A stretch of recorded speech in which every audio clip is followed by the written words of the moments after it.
Welcome, ladies and gentlemen, for another episode of In the Eyes of Truth. Back with us is Einar Tangen, Senior Fellow, Center for International Government Innovation and Chairman of the Asia Narratives Substack, sorry, and located in Beijing, right? I'm located in Beijing, but it's the Center for International Governance Innovation. It's actually a Oh, Canadian think tank. okay. My apologies. I need to correct that. Uh, so, uh, Uncle Trump and I'll say Uncle Trump because if you've ever watched any of his cabinet meetings that they televise, it's like something out of the 19 late 1920s Soviet Union, where thank you for the great effort that you've brought the great state to the great position of you're such a great, and it's also great, and can I, yeah, and then a 20-minute Well, ovation. thank God they don't try to flatter him. Yes, I mean, it could go, the ego could just go right to his head. So we've had the China Trump talks. I won't even say U.S. talks. It's a China Trump talks. Um, what is the position for Beijing? Because we get the fake news narrative from the U.S. instantly. That, and none of it seems to pan out. Just like they said, China's no longer buying Russian oil, India's no longer buying Russian oil, and all that. And then they come out, no, no, we never said that. What is the position in China on all of this? Well, I mean, China's trying to be the adult in the room. This is not the only arrow that they have, or ace, if you want to say that. Use Trump's analogy about who has the better hand. I mean, they make an overwhelming amount of all the chemicals that are necessary for processes, for um, any kind of medicines, etc. So, I mean, they have so many other things, plus they're indispensable, whether you're talking about necessities, clothes, shoes, all these things, or you're talking about the societal necessities in terms of all the intermediate goods that go into the machineries, etc. So, I mean, Trump has finally realized that he cannot just willy-nilly do all these things. I mean, here's the great irony. Donald Trump says, okay, Boeing is not going to sell you avionics. All right, great. China can say, we understand because they won't have the rare earths necessary to make the avionics. So this is kind of where Trump is. He doesn't seem to understand even or read history. Because if you go back to 2008, well, 30 years ago, the US and Europe jointly acknowledged that they did not want to do the rare earths because it was a very, very messy environmentally business. And they were happy to, slough it off to China. And China, diligently worked at it. They refined the processes, eventually made it much more environmentally friendly. And they became dominant because no one else wanted to do it. This wasn't a heated competition where they were subsidizing this stuff. It was just what it is. So in 2008, the Pentagon puts out a white paper saying, look, we would have a bottleneck if we get into an issue with China over rare earths, which are absolutely indispensable to our needs in terms of defense, making missiles, gyroscopes, etc. All these rare earth magnets, whether you're talking about electrical engines, or gyroscopes, so many different things. That's one part of it, but there's so many other parts. And these 28 different elements go into making chips. They go into making, as I said, anything that has a magnet in it. So, I mean, even your washing machine, everything like this, it would come to a standstill. And obviously, the automotive industry would be very much affected. So that was 2008. 2010, the reality comes to head because Japan and China have a dispute over the Diaoyu or Senkaku Islands, depending on what you want to say. And China, it doesn't say it's stopping rare earths, but it won't send them. There are endless delays in sending it. And Japan realizes this is a bit of a problem since they make a lot of high-tech stuff, and Yeah. it is resolved. Washington and the world is well aware of this. So if I do the math, that was 15 years ago, and everybody understood the situation. And then Trump comes along. He doesn't bother to read the history or Pentagon white papers, and he decides, I'm not going to sell them chips, and I'll have them over a barrel. I have all the cards in my hands. And he doesn't. And this is the reality. So before he goes to China, realizing that China has an absolute ace that he cannot match, he calls in Australia, talks about rare earths, how they're going to ramp up production, and then he goes to Vietnam and also to Malaysia, and he says, "Look, let's make a deal on rare earths. Here's the problem: China is about 80%. I'm sorry, 70% of rare earth mining. That's just the production. Right. 30% is elsewhere. Actually, you can get rare earths from many areas, including tailings from iron ore mines and other nickel mines and things like this. These are just leftover stuff that no one has bothered to do much with. They're environmental problems, but you can get rare earths from them. So supply is not the issue. It's a four-step process. You have to mine it, find the rare earths, then you have to separate them because they don't come in little nuggets. It's like gold. You have to use Right. corrosive minerals to get rid of all the rest of the stuff and then purify it and take it out. Except here, you're taking out multiple elements. There are many steps to the process. It is very complicated, and it used to be environmentally very unfriendly. China, after years, has figured out ways to recycle the chemicals so that they're not creating environmental problems. There's still a small amount that has to be disposed of, but it's disposed of very professionally. Then you get into the processes. Once you have the separated elements, then you have this issue of what they call light processing, and this yields a certain number of elements which are very important to chip making, etc. Then you get into heavy element production.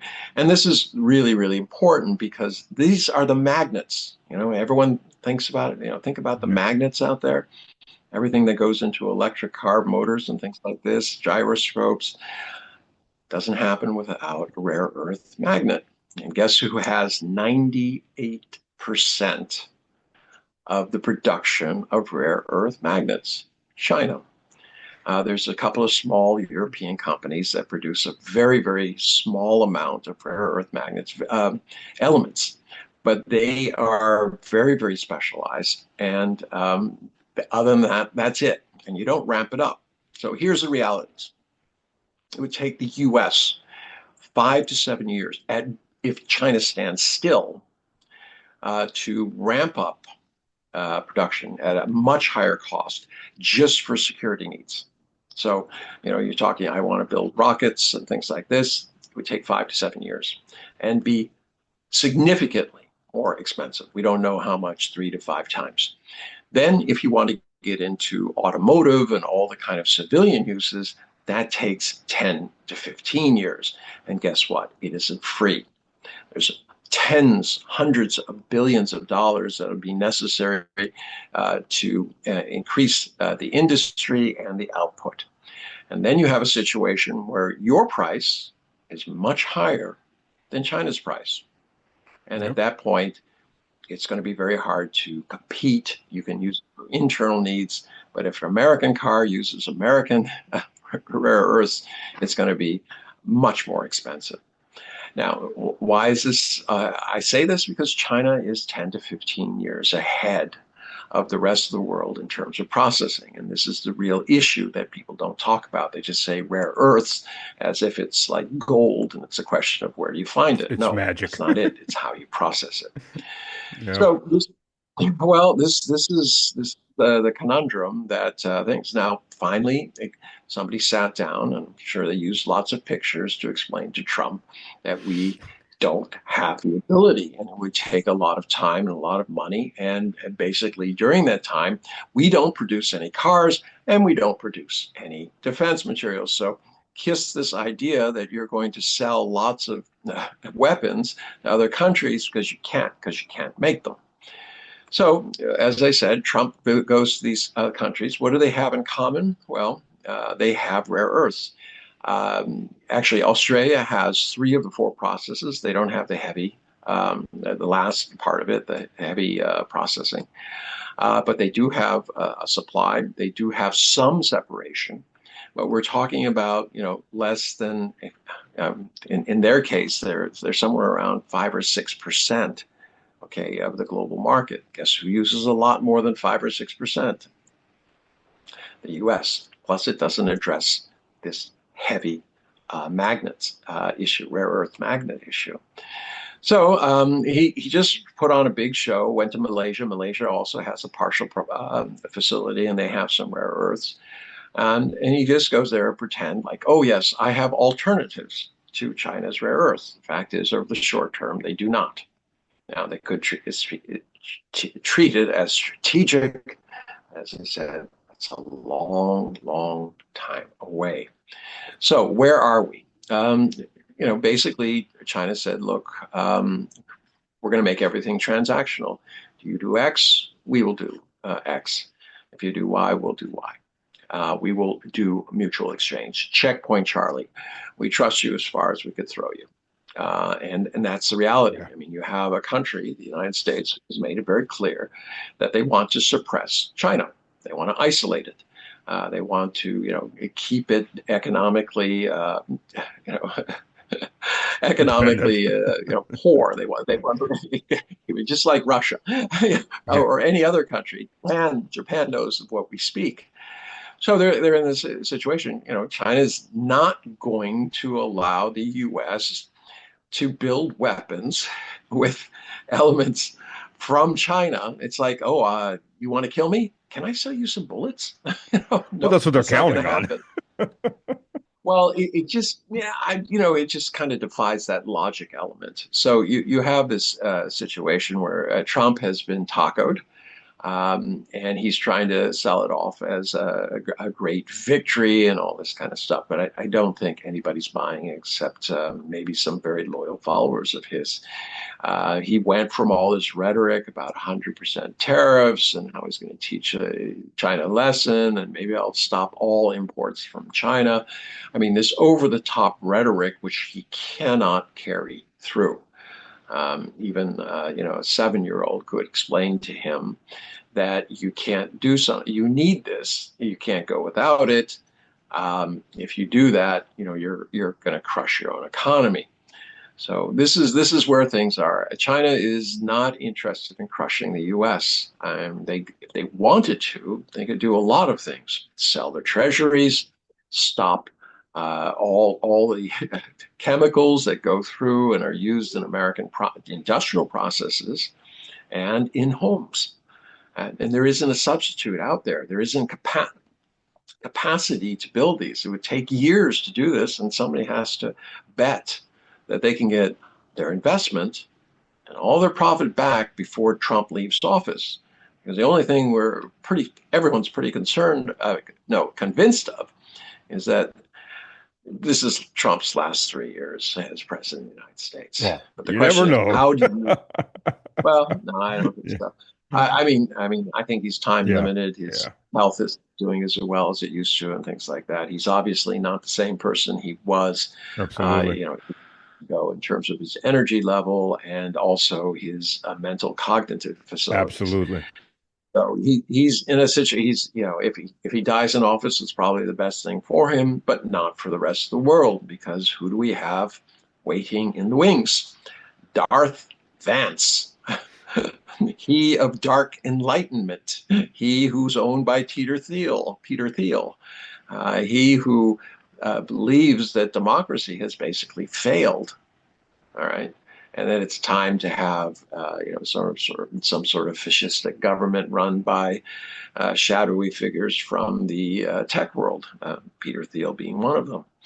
So, I mean, if you look at Dark Enlightenment, if you're watching this, please just, Google Dark Enlightenment. You will be horrified. And I you will see, the last thing you want is anything to happen to Trump in the next 3 years and have Darth Vance take over. I know, there is an alternative to China. on chemicals.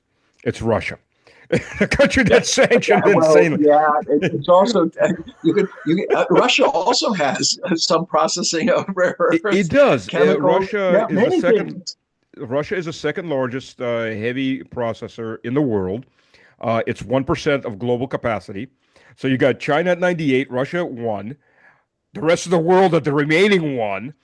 And the interesting, first Well, of all, it's split between some companies in Switzerland and another place in Europe, but the yeah. U.S. has zero. And well, there's two interesting points here. First of all, Russia is now on a 10-year mission to become absolutely sustaining in the heavy processing in heavy earths, or I'm sorry, rare earth magnets. So Russia is building capacity. It's one of the only countries in the world building capacity. Of course, it's not going to be anywhere near China's. But the other point is, 5 out of the 17 rare earths, gallium, yttrium, scandium, lanthanum, and cerium, all come from red mud, which is a waste product of aluminum processing. Now, Yes. China has 27 million tons of aluminum that's processed. Russia has 4 million and growing. U.S. has under 1 million. So if the U.S. wanted to, it can't get those elements, and nobody, almost nobody else can, because you have to have bulk aluminum processing for 1/3 of the rare earths. Yeah, but the existing red mud is enough to produce plenty. And remember, China hasn't given up on aluminum, so there's going to be Right, more right. waste out there. It's enough for them. It's not that you have to convert all of the world's red mud into these rare earths. The issue isn't, as I said before, the issue is not about finding and locating rare earths. The issue is about having the process to separate them Yes. and then processing. And this is what the US does not have. You just pointed out 98% China, 1% Russia, and 1% rest of the world, except not the US. Yeah. So, and as I said, these rare earth magnets are crucial.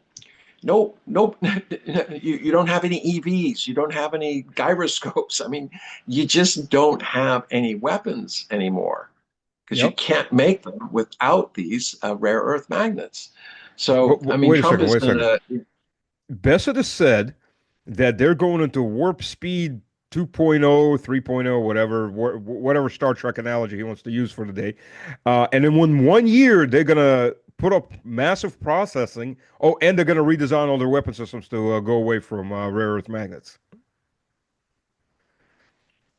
What's the outlook oh, sure, for U.S. yes. success And on that? Santa Claus is going to give me, well, as I said, this Santa Claus is going to give me the Easter Bunny.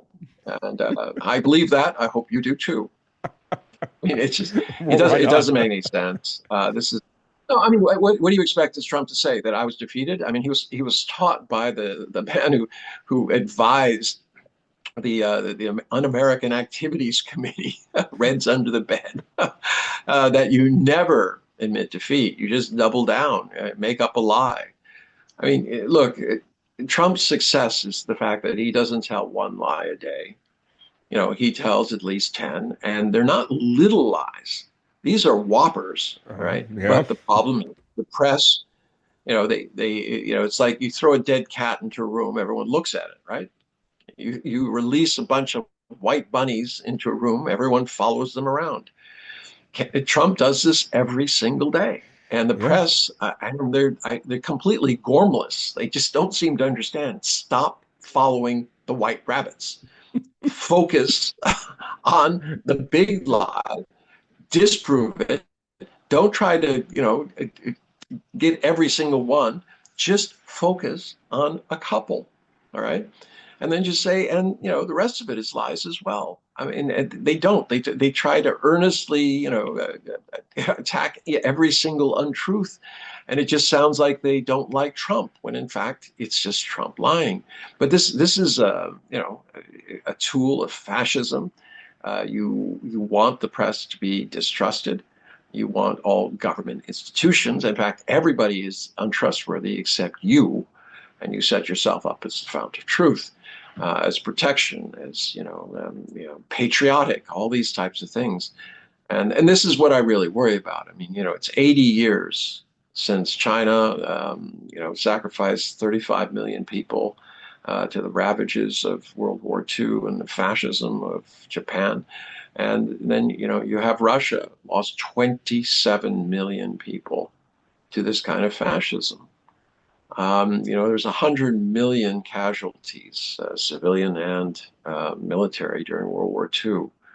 Well, add it up. The majority, vast more than the vast majority, over almost 60% of the casualties were in China and Russia. Yeah. These are countries that understand the ravages of these things of fascism. And here we are, once again, with countries that are determined to turn fascistic. I mean, Donald Trump sending troops into cities. They're all democratic. The fact is that violence and all the things that he complains about, immigration things, were the most prevalent in red states. But he isn't sending them there. The violence that he talks about, the percentage shows, you can look it up online. The percentages show that it's overwhelmingly red states, Republican states. These are the ones who are the ones they need SNAP, food stamps. 87% of the people who are looking for food stamps right now who've been negatively impacted, they're Republican counties. You have states and counties. These are Republican counties. 87. Well, So he's kind of whittling away at his base, but I mean, in the meantime, he's causing just incredible havoc. I'll I'll, I'll say this because I lived in a red state, North Carolina, when the tragedy of the collapse of the Soviet Union happened. And tragedy, I mean, because Americans aren't told there is a tragedy, but it was a tragedy for them too, because the transnational corporations they moved all the businesses out. They moved. That's the reason you got so much SNAP because those were the industrialized states, and they just lost everything over the 90s, and still do. There's still factories leaving, and just watch North Carolina go Well, from a they're rich not state competitive. to collapse. Yeah, but I mean, the issue is they're not competitive. The U.S. in 1973, Nixon takes the U.S. off the gold standard, and I'm not Yep. saying it's a bad thing, but they decide they're going to do that. But then partly by some forces, but also Washington got addicted to cheap credit, and Oh that's yeah, why we yeah. have this massive deficit that's gone there. But at the same time, a strong dollar means that your companies are no longer competitive because they're not pegging at the level of other countries. Everyone wants dollars. That drives the price of dollars up, and that means that anything that you're trying to sell abroad is more expensive. I was chair of my state's International Trade Council. I talked to her. I said, we weren't, and contrary to the myth, America's output has not decreased in real numbers. It has decreased in terms of the overall demand. And the reason is because, as you pointed out, these these companies are either leaving or closing. There are companies that they're increasing production, but it's very, very few. And now even those companies are having terrific problems because their inputs, Oh yeah. anything they buy from abroad, all of a sudden is more expensive. Well, guess what? These aren't paid by American consumers except if they buy those products. But if those products you're trying to sell those products overseas, you have to, pay in essence, you're paying the tariff for Oh yeah. them. Yeah. And people are saying, well, I'm not going to, this is stupid. Why am I going to buy your product? It's more expensive. So they're not. So this is impacting American industry as we speak. And yet, Donald Trump hasn't quite figured out in his 16-dimensional underwater chess game that his fans think he's playing. That what he's doing is absolutely wrecking America. Well, there's a little secret that nobody talks about, but if you look historically, it becomes very, very obvious. The reserve currency is the best way to deindustrialize your own country.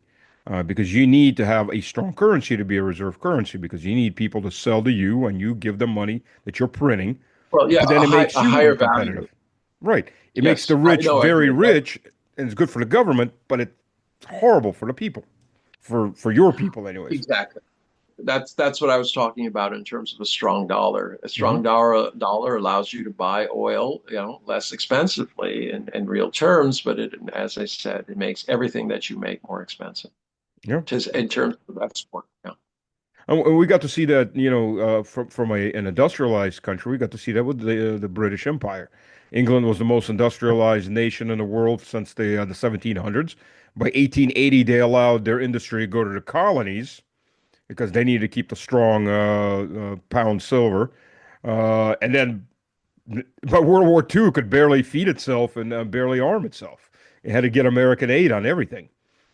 Yeah, well, World War One wasn't very kind to him, also. But Yes. here's the irony: if you go back and read the newspapers in the 1880s, European and especially British newspapers have said the only time an American doesn't lie is when he's not moving his lips.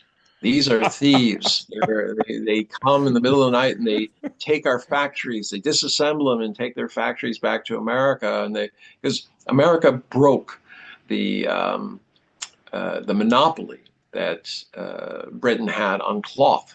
Now, we don't think much of cloth today, but back in that time, what Britain did is they insisted that all cotton, and yarn, etc., would all have to go to Britain, where it was then processed in the cloth, and then the cloth was shipped back out to different countries.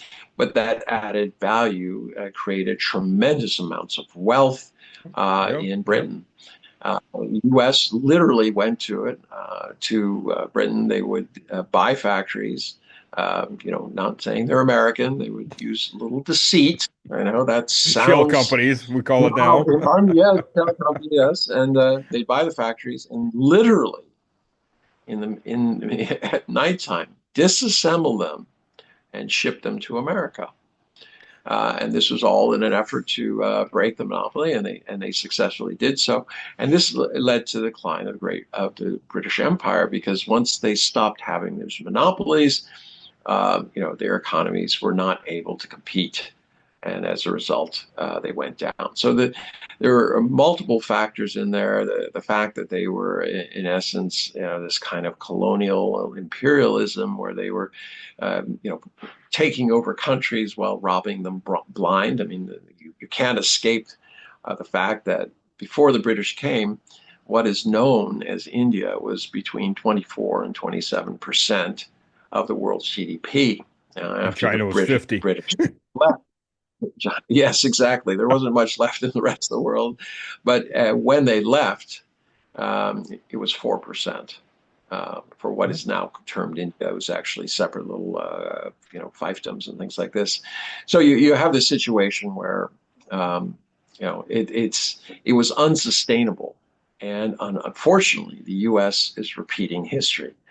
They're trying to maintain monopolies, trying to use financial colonialism to, in essence, beat down countries or bribe them or make them go their way. But there's no monopolies anymore that the U.S. has. They have tech. People argue about tech, but tech is fungible. All right. Once you come up with the IP, other people will look at it and they'll reverse engineer it, and they'll come up with not only fungible copies, but they'll actually improve it. Hmm. And so this kind of thing is crumbling. So the question is, and I tell people, so what is it that you need from America? There are some parts. I mean, there's a lot of entertainment and social media. There's a certain amount of avionics and some high tech equipment and things like this, but it's not indispensable. The UNDP said a week and a half, 2 weeks ago, that they expect that China will be 45% of the world's manufacturing by 2030, and the US will have shrunk to 11%. I guess they're not taking Donald Trump's, ideas seriously that he's going to reindustrialize the United States. So, I mean, they're things are changing. The U.S. is just reticent. They don't want to see a change. They want to stay on top. I can understand it. I mean, it's entirely human, but on the other hand, it is impossible. Russia is going to be either in second or third place on manufacturing. Russia has a giant manufacturing base. People just don't talk about it Yeah, in the West. I mean, it's one of the biggest manufacturing bases in the world. Has and it it actually is. was a relatively large manufacturing base even in World War One. It wasn't agrarian, like the Marxists said, and then the Western propaganda said. So yeah, it's going to be a very interesting shift. I think the Japanese countries like that, they're going to have a big downgrade. Population aging, energy costs. Well, Germany, I mean, we see what's happening in Germany. It's it's the fastest deindustrialization I think that's ever happened on Earth. It's Well, incredible to watch. it's sad. I mean, I don't wish any country bad, but I mean, you have to recognize that change is constant and that you have to respond to it. You can't hold on to your colonial dreams of the past and think that, oh, I can swim in the same river twice. Yeah, yeah, Unfortunately, rivers flow. The water that you swam in yesterday has gone to the sea, and quite frankly, you have aged today. You are not the same person. yeah, And now we're yeah. talking about the unipolar moments that the U.S. enjoyed with the fall of the Berlin Wall. But you know, all of the goodwill, all of that was squandered on these wars and this. Hmm. You know, they want to isolate Russia, they want to isolate China, they want to stay king of the hill. You know, it was a golden opportunity to create a new world order that was cooperative. But they were more Yes. concerned about Russia coming together with Europe having the world's number one resource country with a border with Europe, and Europe being America's at that time. They were the only competitor to America. Hmm. Everything we had, they had. And that was too scary for the right wing neocons who believe that American exceptionalism is the only way to assure peace in the world, no matter how many people they have to kill or how many countries they have to ruin. Well, we just heard neocon Graham, you know, hey, we're cutting your taxes and killing people. This is great. The little guy that would have a Yeah, problem with unfortunately, a look, mouse. look. I mean, if you're uneducated, that sounds great. I Yeah. mean, it's simplistic. Yeah, I mean, and that's the he's not going for people who really think about it. They're frustrated, personally frustrated.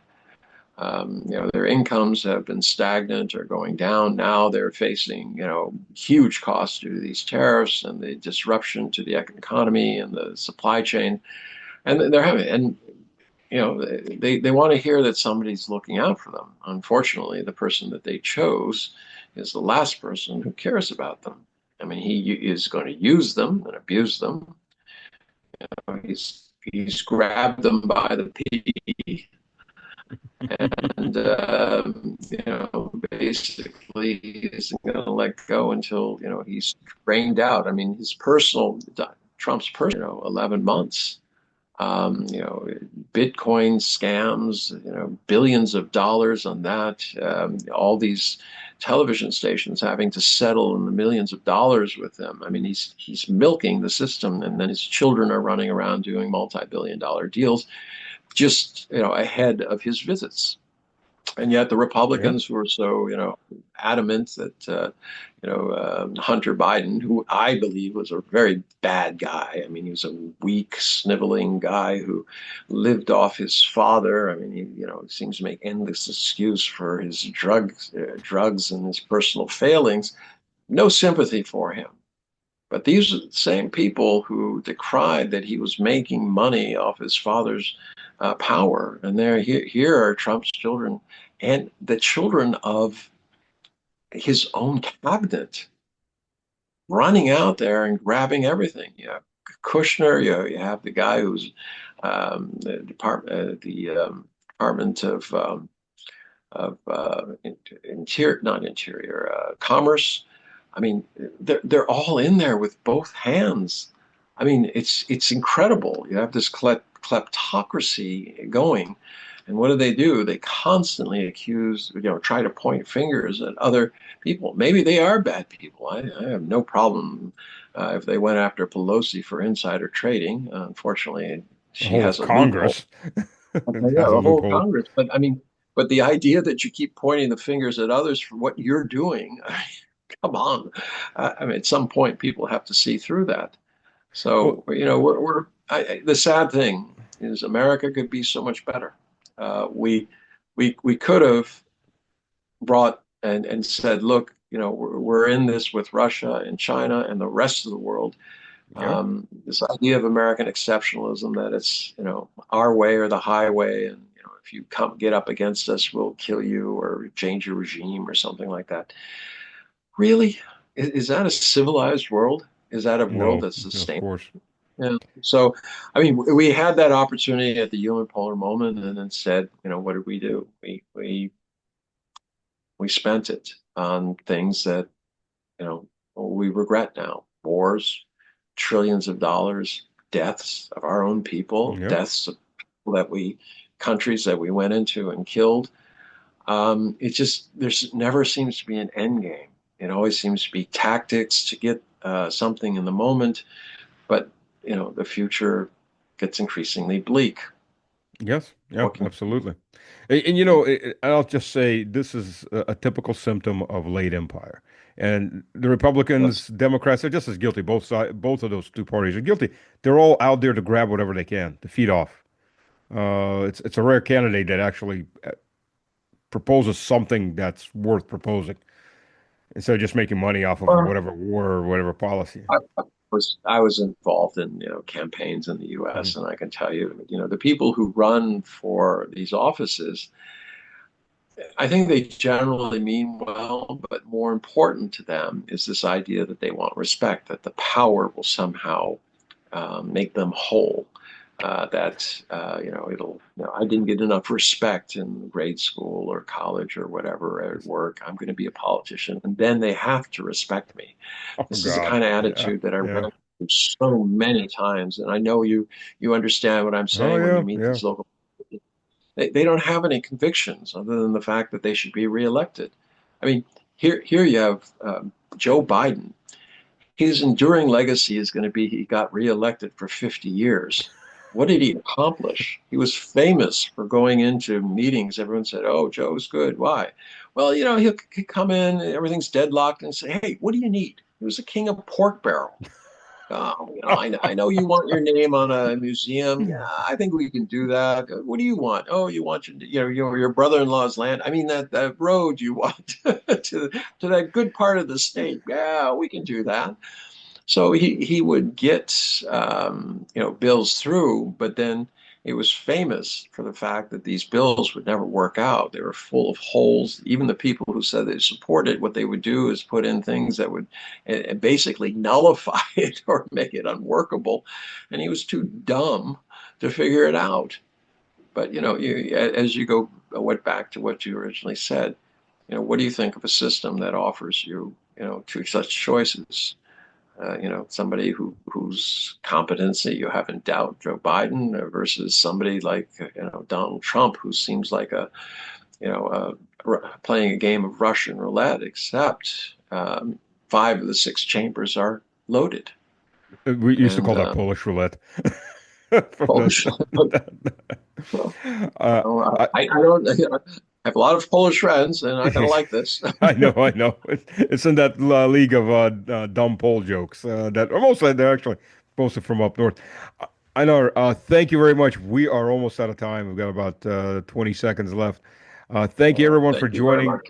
Time flies. We will definitely have you back on. It's always a pleasure. Uh, All thank right. you very All the much. best to you. Thank you. All right. Bye. Thank you. Thanks everybody. All right. All set. I'll take my leave. I have to run to my Yeah, next thing. All right. same. Thanks. Bye. Cheers.